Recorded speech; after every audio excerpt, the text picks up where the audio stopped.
The crash was louder than thunder. Metal screeched. Fire tore through the sky. The escape pod slammed into ice and snow, sliding across the frozen ground before it finally stopped, smoking and broken. Dan Carter, a human explorer, pulled himself out of the wreck. His suit was torn at the shoulder, his arm was bleeding, but he was alive. Barely. The air was thin, the wind sharp like glass, and above him 2 pale moons hung in the sky, one small and fast-moving, the other cracked like a broken plate. He looked around, nothing but ice, rocks, silence, and cold. So much cold. Dan stumbled to the pod, pulled out his emergency kit, and zipped himself into the only sleeping bag he had, a thick thermal sack designed for death worlds like this. It barely kept him warm. He activated the distress beacon, but the antenna was broken. No signal, no rescue, not soon at least. The sun disappeared quickly. The temperature dropped faster. Dan shivered inside the bag, his breath turning to mist. He checked the pod's scanner. No animals, no heat signatures, but just as he started to relax, it beeped. One small reading. Faint, weak, moving slowly. About 30 meters west, Dan sat up. Is someone else out here? He wrapped himself tighter, grabbed a flare, and walked toward the signal. The snow grew deeper, the wind louder, and then he saw her, half buried under ice and snow. A figure curled and shaking, not human, skin pale blue, arms thin and elegant. A soft glow pulsed under her skin like veins of light. She wasn't dead. She was breathing. Dan dropped to his knees beside her. Hey, can you hear me? Her eyes fluttered open. Silver. Soft. Strange. Her lips moved, barely making sound. He leaned closer, and she whispered, Human. You must let me into the sleeping bag too. The night is very cold. Dan froze. He blinked. What? Her voice was dry, broken. Please, I won't survive the night. He looked around. No shelter, no backup, just one sleeping bag. He hesitated, but only for a second. He wasn't going to let someone die. Not again. Back at the crash site, he unzipped the bag and helped her inside. She was light. Too light. Her fingers were icy cold, but her skin glowed faintly as she got closer to him. Dan zipped the bag closed, sealing both of them inside. Her body trembled. He kept his arm still. I'm not trying anything, he said quickly. This is just survival, all right? She didn't answer, but she didn't pull away either. Minutes passed. Then something strange happened. Her body started to radiate heat. Not just warm, steady energy, like a second heater inside the bag. Dan's shivering stopped. He blinked in surprise. You're warm now? She nodded slightly. My body adjusts. I absorb heat and give it back. It's how my kind survives freezing. Dan stared at her face. She looked young. Not like a child, but not like a soldier either. Who are you? He asked. Her answer came slow. Liari, from the HFY science vessel Narthavel. We were attacked. She closed her eyes again. Dan didn't ask more. Not now. She was still shaking, and they both needed rest. As the twin moons moved across the sky, Dan stared at the stars above them. He had trained for alien contact. He had studied hundreds of species. But he never imagined his first alien conversation would be inside a sleeping bag, keeping each other alive with body heat. He looked at Liari, peaceful now, breathing slow. And for the first time since the crash, he didn't feel alone. The night passed slowly. Inside the small sleeping bag wrapped in silence and snow, Dan could feel every breath that Liari took. Her breathing was steady now, but her skin kept pulsing with light, soft waves of blue and silver that moved along her arms, neck, and chest. He tried to sleep, but he couldn't, not because of fear, because of curiosity and confusion.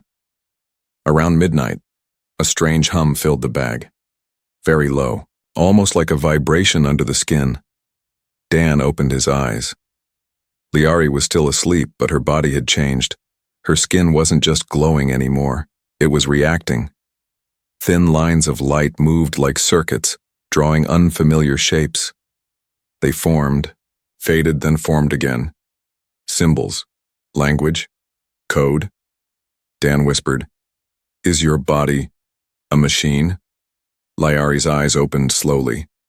Silver, calm, focused. She didn't look surprised. "No, I'm alive, but I was born connected." Connected to what? "My people call it the Luma thread.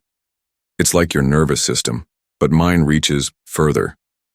Dan frowned. "You mean like Wi-Fi?" Liari blinked. "What is Wi-Fi?" Dan laughed softly. "Forget it." She sat up slightly, careful not to tear the sleeping bag. Outside, the wind howled again. The temperature was dropping. Dan checked the sensor near the pod. 52 degrees. A level that would freeze blood in 10 minutes. He looked at her, bare-armed, weak, shivering, and still alive. "How are you not frozen solid?" he asked. Liari looked down at her hands. They were glowing warmer now, golden blue. "I was never meant to survive this place," she said. "Not without you." Dan looked away for a moment, embarrassed. "I didn't do much." She turned her head toward him. "You shared your warmth. Most humans walk past the cold. You opened your arms to it." That hit him harder than he expected. He wasn't used to being called kind. Not since the last time he'd failed someone. Not since the last time he watched someone die in the cold. He reached into the med pack and gave her a nutrient pouch. She sipped slowly, her face twisted at the taste. Dan chuckled. "Yeah, human food is terrible. You'll get used to it." Suddenly, Liari gasped. Her hand clutched her chest. Dan grabbed her shoulders. "What is it?" She closed her eyes. "Not pain. A pulse. Something is moving above us." Dan scanned the sky with his wrist unit. Something was flying. Small. Fast. Drone. He pulled her back into the sleeping bag. "Stay still. Don't glow. Don't speak." They lay frozen, breath quiet, hearts pounding. The drone passed overhead like a dark bird. It paused for 3 seconds and then moved on. Dan exhaled. "That wasn't a rescue drone," Liari whispered. "No, that was a hunter. They're looking for me." Dan stared at her. "Why?" She looked down. "Because I'm not just lost. I'm carrying something. Something they want to erase." Dan leaned closer, his voice firm but quiet. "What are you really, Liari?" She met his eyes. "I'm the last signal of a dying world. And you, human, just became my only shield." The wind howled louder outside. But inside the bag, heat returned. Not just body heat. A bond. The kind that forms when two strangers survive together in the dark and know the night isn't done yet. The sun rose weak and pale over the frozen valley, but it brought no warmth. Dan held Liari close as they climbed into the nearby mountains. Her legs were still shaky, but her glow had dimmed. The cold slowed her, but it didn't stop her. The scanner on Dan's wrist kept beeping softly. Danger signals, static, interference. Something out there was watching. They needed shelter, fast. They found it tucked behind a wall of ice. A narrow cave, half hidden, dark inside, but dry. The wind couldn't reach them here. Dan used his flare to light the way. The walls sparkled like glass. Strange symbols were scratched into the stone. Long faded. Not human. Maybe not recent. Liari stepped inside first. "This is not natural. This cave was shaped." Dan looked around. "By who?" "By old settlers. My people were here. Long ago. They set up camp in the far back. Just a heat lamp, water, and the same sleeping bag." Dan rubbed his hands together. "Think we're safe here?" Liari closed her eyes and touched the ground. "For now." Dan frowned. "That's not comforting." She gave a small smile. Nothing is comforting when you're hunted. As night came, the cave grew colder. Layari shivered again, so they shared the sleeping bag once more. Dan didn't hesitate now. Survival had no shame. As they lay close, he asked softly, "What do they want from you?" She hesitated, then placed her glowing hand on her chest. "It's not about what I have. It's about what I am." Dan waited.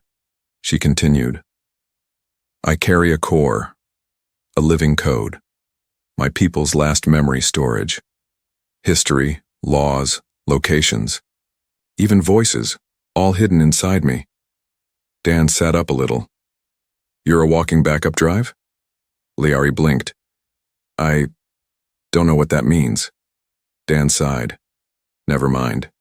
Suddenly, a sharp beep from Dan's wrist. He checked the scanner. Red signal. Fast. Close. Something's locking on. Liari's skin lit up without warning. Bright. Brilliant. Glowing like a signal beacon. She gasped. "My body. It's transmitting." Dan panicked. "Why? I'm not doing it. It's automatic. It sensed a relay nearby." Dan grabbed the heat lamp and smashed it. "Shut it down." He ripped a piece of thermal cloth and wrapped her arms, blocking some of the light. The signal faded, but not fast enough. Outside the cave, a small sound echoed, a mechanical whir. Dan crept to the entrance. He saw it, a black drone, floating low. Scanning, silent, deadly. He ran back. "They found us." Liari tried to stand but collapsed. "I can't move fast. If they capture me, they'll rip the code out." Dan grabbed his blaster. One charge left. He looked at her, then looked at the cave wall, and suddenly had an idea. "Stay here," he said. "Trust me." He ran to the wall and triggered the small charge hidden in his belt. Boom! The ice cracked. Half the entrance collapsed. Snow and dust clouded the cave's mouth. Dan pulled Liari deeper, behind a rock wall. The drone entered, scanned, paused, and hovered. Right, above the sleeping bag. Dan had left it open on purpose. The drone dropped a beacon and flew off. Silence returned. Liari looked at him. "Why did you let it see the bag?" Dan grinned. "Because I want them to think we've frozen our sleep." She touched his hand. "You're smarter than you look." He raised an eyebrow. "And you glow more than a space heater." They both smiled, just for a moment. But neither of them forgot the truth. They were no longer just surviving. Now, they were running out of time. The firelight flickered low in the cave. Dan had set up a ring of heat stones. Their soft blue glow pushed the chill back, but just barely. Snow fell outside again, sealing the entrance further. They were hidden, but also trapped. Liari sat with her knees pulled to her chest, wrapped in a thick thermal blanket. Her skin still glowed faintly, like quiet stars beneath her skin.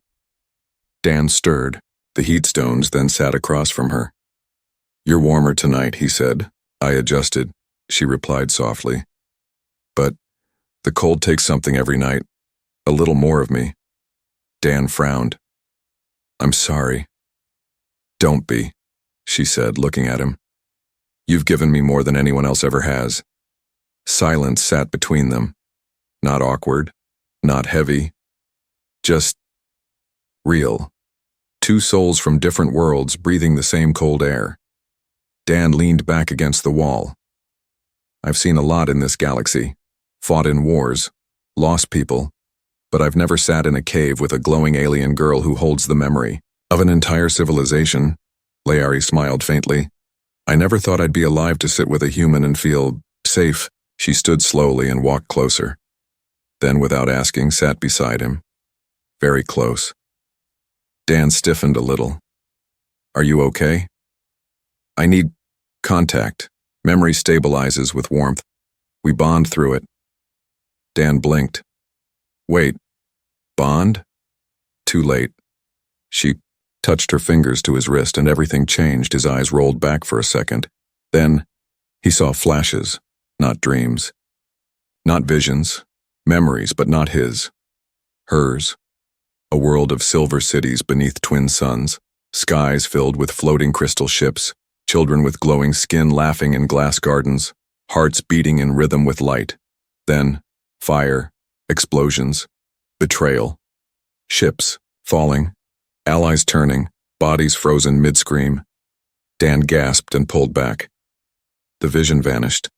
Liari's face had tears, not from pain, from shame. "I'm sorry, I didn't mean to force it." Dan breathed hard.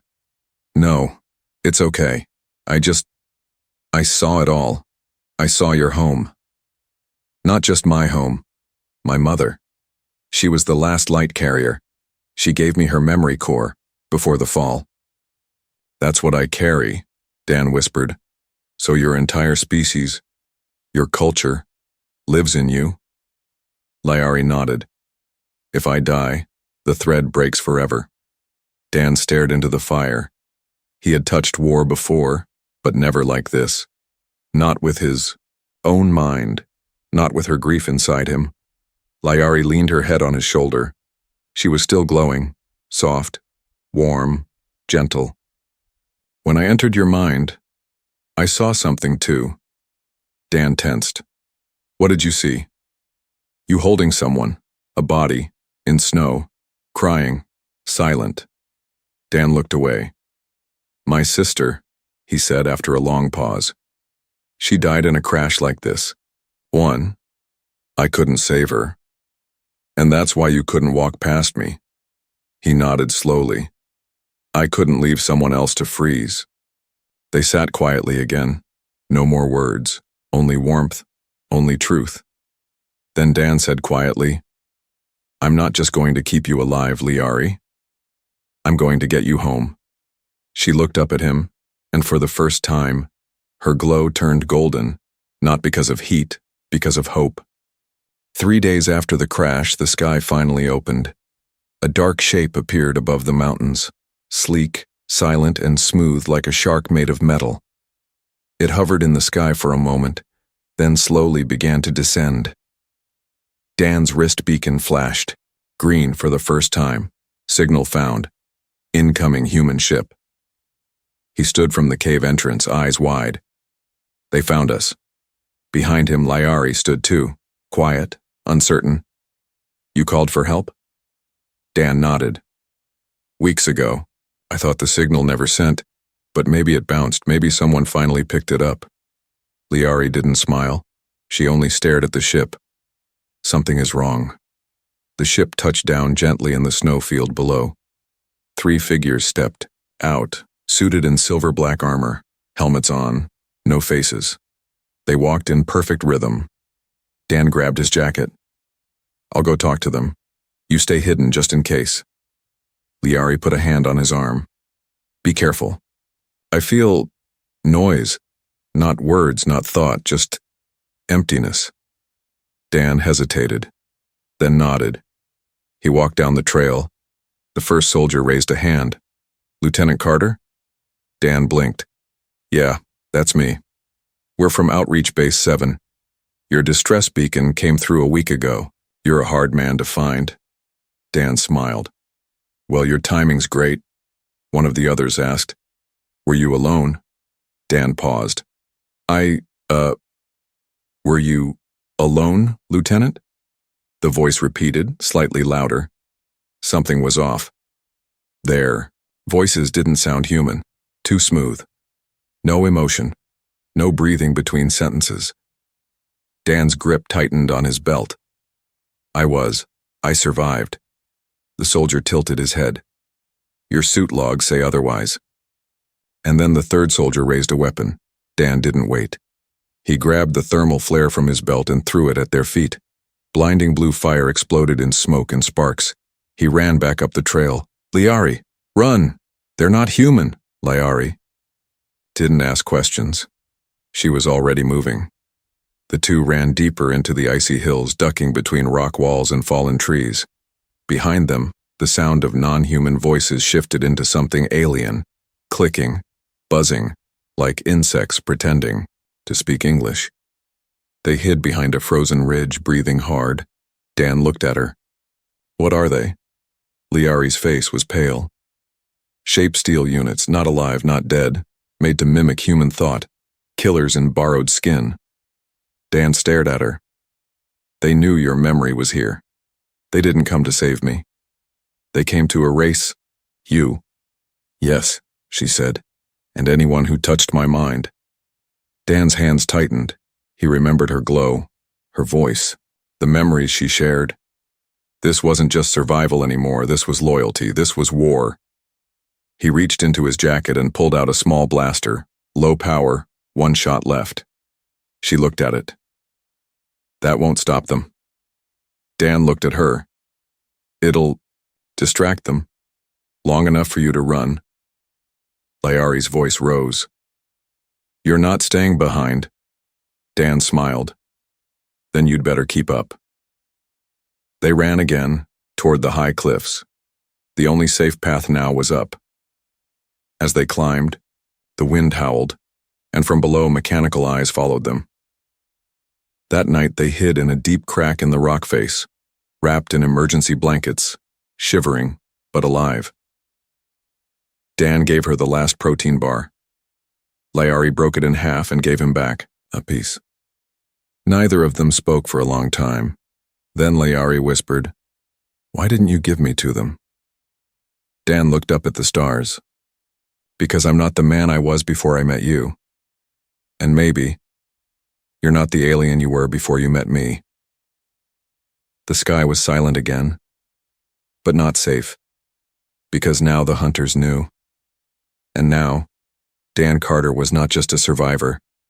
He was a protector. The cold was no longer just weather. It was a weapon now. Snow fell in sheets. The wind cut like knives. Even with layered blankets, Dan felt his skin burn with freezing pain. His breath turned into white clouds, thick and fast. Beside him, Layari lay against a rock wall, unmoving. Her glow was faint. Too faint. She was losing heat, losing life. Dan checked his wrist scanner. Red alert. 2 enemy signatures approaching, then another beep. Heat signature locked. They had found something, but they didn't know what yet. Dan's eyes fell on their sleeping bag, still warm from when they last used it, glowing softly under the thermal cloth. A sudden thought hit him. A dangerous, crazy, desperate thought. He turned to Layari. I'm going to draw them away. Her eyes opened, just barely. No. No more running. Dan crouched beside her. You're not running. I am. He wrapped her tighter in the emergency foil, then pulled the sleeping bag into the open. She reached for his hand weakly. Don't sacrifice your warmth. Dan gave a half smile. I'm not losing warmth, I'm just giving it somewhere else. He set the sleeping bag on a low rock near the edge of the cliff, then turned on the last 2 heat stones. He placed them inside the bag, zipped it halfway, and covered it with scraps of clothing, making it look like someone was hiding inside. There you are. Scanner beeped again. Lock confirmed. Approaching target. Perfect. Dan ran back to Layari and lifted her onto his back. She was so light now, too light, like a dying spark carried in tired arms. Her voice trembled. I'm slowing you down. He whispered, you kept me alive in that bag, now I carry the fire. They moved uphill, through icy cracks and narrow ridges. Below them, red eyes flashed in the snow.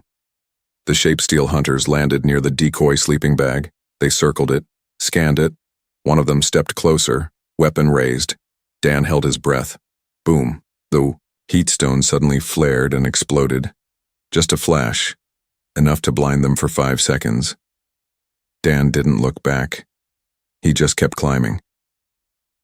By the time they reached a high ledge, Layari had stopped speaking. Her eyes fluttered. Her skin barely glowed. Now Dan laid her down gently, then pressed his hands over hers, trying to share his own body heat. Come on, he whispered. Don't fade now, you're almost home. She opened her mouth. One word. Why? Dan leaned closer. Why what? Why do you care this much? Dan looked into her dim silver eyes. Because no one deserves to die cold, and you trusted me when I didn't even trust myself. Suddenly, a sound above. Engines. Another ship. But this one was different. Sleek. Smooth. With a glowing core of light, not steel. Liari's eyes widened. Her voice cracked. That's Ilyari Tech. They found me. The ship descended slowly. Not hunting. Not threatening. Just returning. Dan looked up, blinking away tears and snow. Looks like your people came after all. She smiled faintly. Because you gave them the fire back. The snow had stopped, but the silence that followed was heavier than any blizzard. Dan sat beside Liari on the icy cliff, holding her hand gently. Her fingers were colder than ever, and her light was fading. The sleeping bag was gone. The heat, stones were used, and he had nothing left to give except himself. Above them, the Ilyari ship hovered, silent, glowing, shaped like a silver flame. Its hull shimmered like glass under starlight, reflecting the two figures below. Then, the ship released a soft chime. It had seen her. It was coming. A hatch opened. A platform lowered. 3 figures stepped out, their skin glowing like Liari's, but brighter, more stable, like stars that had never flickered. The first stepped forward, tall, calm, radiant. His voice was music in the wind. We came because... She called. Dan stood up slowly. She's weak, her body's shutting down. The Ilyari knelt beside her, touched her forehead. Their hand pulsed light, deep, golden white. Liari's eyes opened weakly. You came, she whispered. We followed your signal, they replied. And the fire you carried. She looked at Dan. Not mine, she whispered. His. Dan shook his head. No, I just carried you. She smiled. You carried the last memory of a lost people, without ever knowing their name. The Ilyari medic gently lifted her in their arms. Her core is intact. She will live. Dan felt something loosen in his chest, like a breath he'd been holding for days. Then the Ilyari turned to him. And what about you, human? Dan blinked. I'm nobody, just a crash survivor. They studied him for a moment. No, you are the reason this galaxy will remember her name. The ship hummed softly, opening its second door. Dan looked at Liari one last time. Guess you're going home. She reached toward him, her hand trembling. You can come with me. Dan hesitated. The stars called. But so did Earth. So did the life he once knew. He looked down at the empty snow where the sleeping bag once was, and he smiled. You needed me in the cold. Now your people need you in the light. So go. Start the fire. Liari's eyes glistened with tears, not of pain but of love, or maybe something close. Will we meet again? Dan stepped back slowly. If your star ever dims, just call. I'll bring the heat. The ship rose. Liari looked down through the glass. Dan waved once, then turned away, back to the cliff, back to the silence, back to being just a man again. But something deep inside him now burned. A spark. 1 month later, across Earth's networks, a transmission appeared. Not from a government, not from an army, but from the Ilyari. It was a story, a visual message, of a girl who survived the cold, of a man who shared his fire, of a sleeping bag that saved a civilization. And from the ashes of silence, a new peace treaty formed. Humanity and Ilyari. First contact, by kindness. Dan returned to Earth as a quiet man. He never asked for medals, never told his story. But sometimes he would look up at the stars and wonder, is she still glowing? One night, a young girl at a spaceport walked up to him. Sir, is it true you shared a sleeping bag with an alien? Dan laughed, then whispered, I didn't just share warmth. I shared hope. Final scene far across the stars on a silver planet full of light. Liari walked through a crystal hallway.